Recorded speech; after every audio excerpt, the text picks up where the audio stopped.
Alright, today's video, it's part 2 or part 3 of the China Creek waterfalls. Yeah, I know it's not coming in clear. I'll switch cameras and come back. Cheers. We're chucking this out. Now before we get too far into today's video, also note this China Creek waterfall trail. There's 2 entrances into this. So if you guys do come out and visit this, there's this little hidden entrance with a big sign, not really, that says trail, and the other one is a yellow gate, and right off the very dusty road. And this here is why it's dusty. Check it out, all the cars ripping up and down on the gravel here. So this is the other entrance. I don't know if it's the proper entrance, see what I mean? Look at all the dust. A lot of actual traffic here, there's a lot of cars going by, so dust is a nightmare. And it does say private property though, but this part of the trail is the easiest to get on by the yellow gate. In our previous video, we were scrambling and hiking our way to the bottom of China Creek Falls. Today's episode, we actually reached the falls. Check it out. Oh, wow. Yeah, this part looks somewhat technical, I would say. See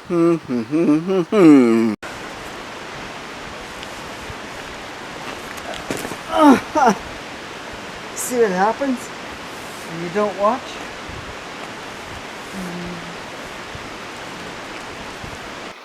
Oh, hi-ho, hi-ho, hi-ho, it's off to the falls I go. Or will I be falling to the falls because I can't get down this steep rock. Oh, there we go, rock's already fallen. Oh, I can't reach the bottom. Son of a gun. Oh, barely. Oh, there's people out there. Naked people. No, not naked, but somebody's cooling off and swimming. Okay, this is how we came down, in between those rocks down that way, through here to where I am now, and chuck this out. This is our scene of the crime today.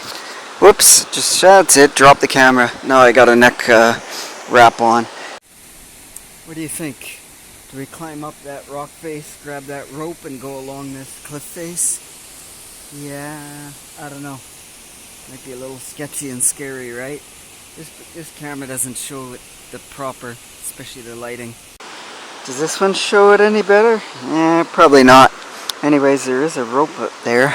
It looks like people were going up and around and down, and probably jumping in, cliff diving in, and swimming, I would assume. But you know what Assume did? Made an ass out of you and me. So anyhows, it is beautiful here.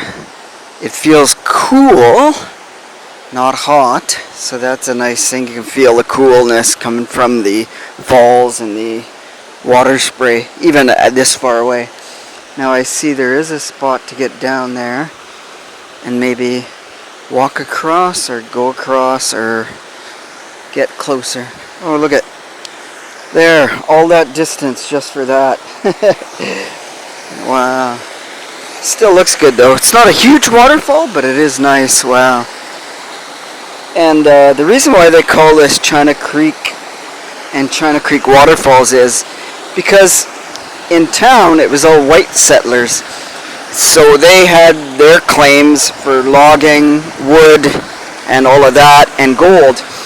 Now the Chinese got kind of relegated to come out to creeks outside the main area. So they came to China Creek and mined gold somewhere downstream where we just came from. And once they started striking gold, well, the white guys came and took over and kicked them out. So it, I guess, went from, that's why it's named China Creek. So eventually they kicked all the Chinese settlers out of here, which is a sad and stupid thing, right? Wow, this is difficult to walk across. Not easy, even though it's just a simple log. So I'm going to try and cross the other side. Whoops, don't block the microphone there. Because this is my second trip here in the middle of summer. This was flowing a little bit more in the spring. Not a lot more, it's still coming down pretty good. So mind you, there's still snow up there and it's still melting even at the middle of July. So see if I can cross over here. So yeah, we come that way direction up there. We came from there and now we'll go across here. We're not going to go too far, maybe somewhere down here. We can always come back because living close to here, it's not far away. So the walk in was about 0.7 of a mile. So what, 2/3 of a mile? But it took 25 minutes or so to get in here. So and that was walking at a fairly good speed. If you're just slugging along, maybe you could do it in half an hour. So if anybody decides to come out here, jump rock to rock.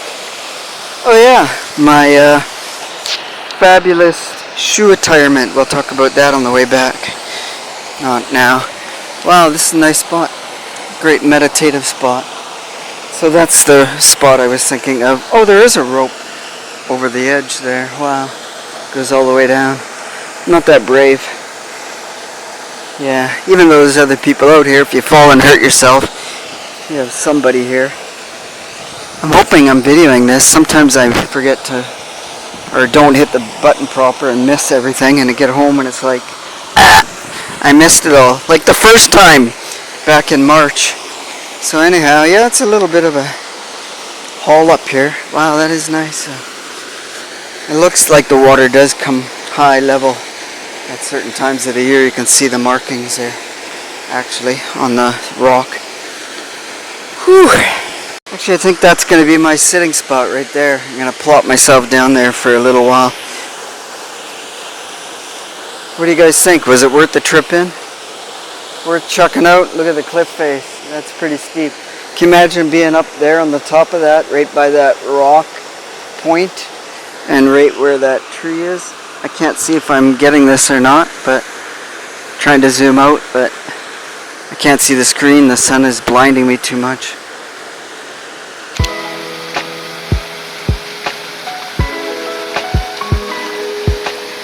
Oh, that feels really good. It's very cold, but wow, nice. It's got quite a shade of blue to it. It's almost like a green more than anything. Actually, yeah, it's not blue, it's a green shade. Wow.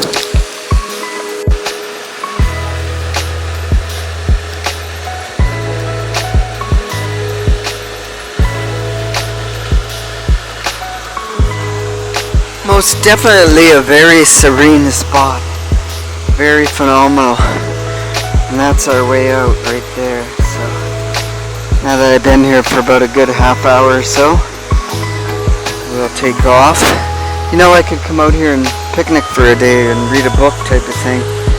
It's not too bad of a day on a warm day when it's hot in the city and cooler out here by the water. Okay, now that I decided not to take the rope and go down to the water, we got plan B, which is actually plan A, I guess, is to make our way back across the rock and back up the trail. Where's the hole? I don't know where it is now. Maybe there. I guess we'll find it when we get to the other side. Oh, we're gonna have to do some spelunking here in my wonderful shoes. Oh yeah, the shoes. So, to get into details, a little bit of detail on the shoes, I got the idea of wearing Crocs on hiking trips because of a guy by the name of the Walking Monk. Now, I became friends with him after seeing him walk across Canada 3 or 4 times, and the USA at least two or three times, I'm not sure. And other countries too. He's walked across Europe a couple times, I think Africa and India. Ended up being friends with him, and he says that's all I ever wear is Crocs. He'll go through 7 Crocs, I think he said, the last time he walked across Canada, and that's all he does wear. My name is Bhakti Marg Swami. It's a Sanskrit name. And I'm also known as the Walking Monk because I have a reputation for promoting pilgrimage, and that I've walked across Canada 4 times from the east to west coast. And then also I've done the United States and a few other countries. So I'll have to say, I think this is as good a time as any as to end today's video. We'll come back and I'll discuss the offer that Bhakti Marga had proposed to me. So, next video is definitely the end of the hike trip to the falls and whatever else I talked about here. So we'll see you next time, my friends. Oh yeah, coffee cheers to you. Stay awesome. Enjoy your own adventures to happiness. Cheers till next time.